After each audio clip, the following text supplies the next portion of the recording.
یسبح للہ ما فی السماوات وما فی الارض، یعنی اس صورت کی ابتدا میں ہی ہمیں اللہ کریم کی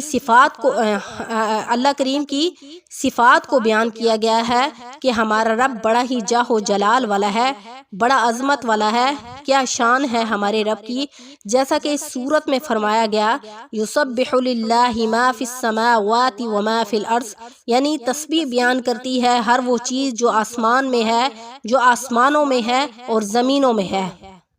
سماوات اور ارض، اس کو جمع کا صیغہ استعمال کیا گیا ہے، یعنی ایک آسمان نہیں ہے بلکہ بہت سارے آسمان اور زمین ہیں، یعنی ہر وہ چیز تسبیح بیان کرتی ہے جو آسمانوں میں ہے اور زمینوں میں ہے۔ ماشاءاللہ، سبحان اللہ، ہر چیز ہمارے رب کے لیے،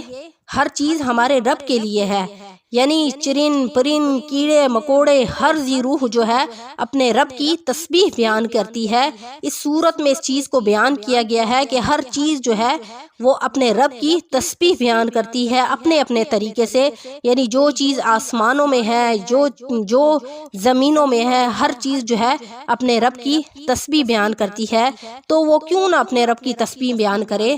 کیوں کر بادشاہت ہی اللہ رب العزت کی ہے، اللہ کریم کی ہے، جس نے جو ہمیں پیدا کرنے والا ہے، وہ ہر چیز پر قادر ہے۔ تو اپنے رب کی تسبیح کیوں نہ بیان کریں، کیونکہ اسی کی ہی بادشاہت ہے، تو پھر تسبیح بھی اسی کی ہی بیان کرنی چاہیے جس کی بادشاہت ہے۔ اور ہمارا رب ہر چیز پر قادر ہے، یعنی ہمارا رب ہر چیز پر قادر ہے، وہ چاہے تو ہم سے کسی چیز کو چھین لے، چاہے تو ہمیں خوشیاں نواز دے، چاہے تو ہمیں ہدایت دے، چاہے تو ہمارے سے ہدایت چھین لے۔ تو یہاں اس صورت کی ابتدا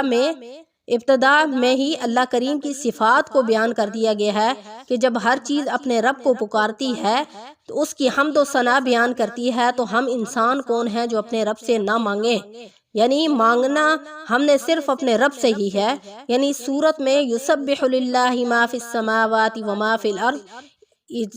یہ آیت مبارکہ نازل فرما کر یہ بتا دیا گیا کہ ہر چیز جو ہے وہ اپنے رب کی تسبیح بیان کرتی ہے، تو ہم کون ہیں جو اپنے رب سے نہ مانگے؟ ہم بھی جب اپنے رب کو ذکر کریں گے، اس سے مانگیں گے، تو وہ ہمیں بھی عطا کرے گا۔ تو اس صورت میں محرومی کا ذکر ہے، تو اب محرومی ہر طرح کی ہو سکتی ہے، خوشی سے محرومی ہو سکتی ہے، پریشانیوں کا شکار ہو سکتی ہے، پریشانیوں کا لوگ شکار ہو سکتے ہیں، رزق سے محروم ہو سکتے ہیں۔ اور اس صورت میں اللہ کریم نے بتلایا کہ ہر چیز کو پیدا کرنے کہ میں ہی ہوں جو ہر چیز کو پیدا کرنے والا ہوں، ہر چیز میرے ہی قبضے قدرت میں ہے۔ اور اس صورت میں تسبیح کا ذکر اس لیے کیا گیا اور اس بات کی طرف اشارہ کیا گیا کہ ہم بھی اپنے رب سے مانگیں، کیونکہ وہی مالک ہے، وہی رازق ہے، وہی ہمارا خالق بھی ہے، اور اسی کی طرف ہمیں لوٹنا ہے۔ تو کیوں نہ ہم اسی سے مانگے، اور اس دنیا کی ہر چیز جو ہے وہ فنا ہونے والی ہے، ایک نہ ایک دن ہم بھی اس کی طرف لوٹیں گے اور اس دنیا کی ہر چیز جو ہے وہ فنا ہو جائے گی۔ اور اگر انسان ہے تو اس کو بھی اس بات کا پتہ ہے کہ اس دنیا میں میں آیا ہوں تو واپس بھی مجھے اپنے رب کی طرف لوٹنا ہے، تو پھر کیوں نہ میں اپنے رب کی حمد و ثنا بیان کروں، اس سے اپنے غم دور کرواؤں، اپنی محرومیاں دور کرواؤں۔ ایک مثال میں آپ کو دے کر بتاتی ہوں کہ جب ہم کسی غم میں مبتلا ہوتے ہیں، شدید غم سے نڈھال ہوتے ہیں، اور ہم چاہتے ہیں کہ ہمیں کوئی ایسا کندھا ملے جس کے کندھے کے پہ سر رکھ کر ہم اپنے دل کا بوجھ ہلکا کریں، تو ہم چاہتے ہیں کہ ہم اپنے پسندیدہ شخص کے سامنے بیٹھ کر اپنے دل کا غم ہلکا کریں۔ تو ہم اپنے پسندیدہ شخص کے جب کندھے پر سر رکھ کر اسے غم بتاتے ہیں، تو وہ ہمیں دلاسا دیتا ہے، ہمیں حوصلہ دیتا ہے، تو ہمارا بوجھ جو ہے وہ ہلکا ہو جاتا ہے اور ہم اپنی طبیعت کو بہتر محسوس کرنا شروع کر دیتے ہیں۔ تو اسی طرح جب ہم اللہ کریم کی تسبیح بیان کرتے ہیں، تسبیح ہم کسی طریقے سے بیان کر سکتے ہیں، اللہ کا ذکر ہم کسی طریقے سے بھی کر سکتے ہیں، یعنی کلمہ پڑھ کے کر سکتے ہیں، استغفار کر کے کر سکتے ہیں، کسی اور طریقے سے ہم تسبیح کر کے اپنے رب کو یاد کر سکتے ہیں۔ تو ہم کیوں نہ اپنے رب سے اپنے رب کی تسبیح بیان کریں اور اس کے سامنے پھر تسبیح بیان کرنے کے بعد اپنے غم کو ہلکا کریں اور اس کے سامنے گڑ گڑائیں اور اس سے مانگیں، کیونکہ دنیا کی ہر ساری چیزیں فانی ہے۔ تو ہمیں بھی چاہیے کہ ہم جو ہے اسلامی طریقے کے مطابق اپنی زندگی گزاریں، اپنے رب کو راضی کریں، 5 وقت کی نماز ادا کریں۔ تو جب ہم سارے یہ نیک اعمال کریں گے تو ہمارا رب جو ہے ہم سے خوش ہوگا، ہم سے راضی ہوگا اور ہمارے لیے ہماری زندگیاں آسانیاں پیدا کر دے گا، ہمارے غموں کو دور کر دے گا، ہماری محرومیوں کو دور کر دے گا۔ تو اس سورت کی ابتدا میں ہی بتایا گیا ہے کہ اپنے رب کا ذکر کرو، اپنے رب کو یاد کرو۔ تو ہر طریقے سے آپ اپنے رب کو یاد کر سکتے ہیں، نماز پڑھ کے اپنے رب کو یاد کر سکتے ہیں، تسبیح کر کے اپنے رب کو یاد کر سکتے ہیں، ذکر کر کے اپنے رب کو یاد کر سکتے ہیں، کلمے کا ذکر ورد کر کے، استغفار کا، درود شریف کا، غرض کے ہر قسم کا آپ ورد کر کے اپنے رب کو یاد کر سکتے ہیں۔ تو امید ہے کہ آپ کو میری یہ ویڈیو ضرور پسند آئے گی۔ تو اس سورت کا وظیفہ میں آپ کو بتاتی ہوں کہ آپ نے اس سورت کا وظیفہ کس طرح کرنا ہے۔ تو یہ سورت 2 مقاصد کے لیے ہے۔ ایک تو یہ ہے کہ آپ جو ہے اگر آپ کے گھر میں سونا ہے، گاڑی ہے، بہت زیادہ جواہرات ہیں اور ہر وقت آپ کے دل میں کھٹکا لگا رہتا ہے کہ آپ ان کی حفاظت کیسے کریں گے اور آپ کو چور ڈاکوں کی حفاظت سے ہر وقت ڈر لگا رہتا ہے،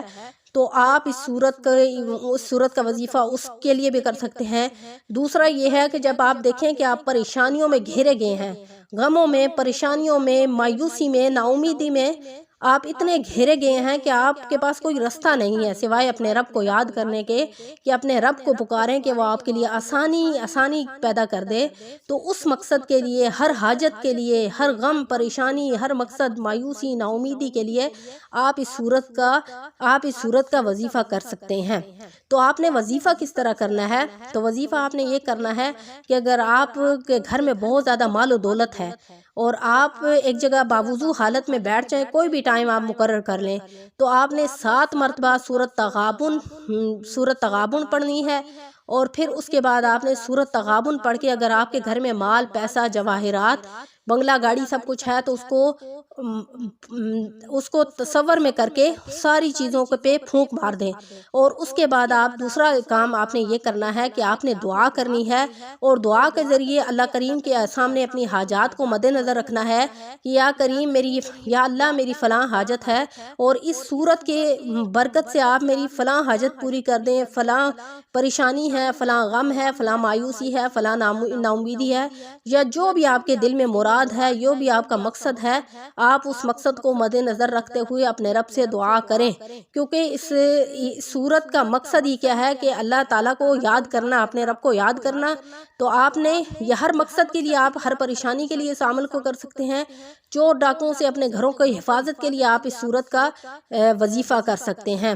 تو انشاءاللہ آپ نے کامل یقین کے ساتھ کرنا ہے۔ آپ کو میں بتا رہی تھی کہ آپ نے ان 2 مقاصد کے لیے کرنا ہے، اور دوسرا یہ ہے کہ آپ نے ایک جگہ بیٹھ جانا ہے اور باوضو حالت میں 7 مرتبہ سورت تغابن پڑھنی ہے۔ اگر مال و دولت ہے تو اس پر پڑھ کر پھونک دیں، اور اگر نہیں ہے،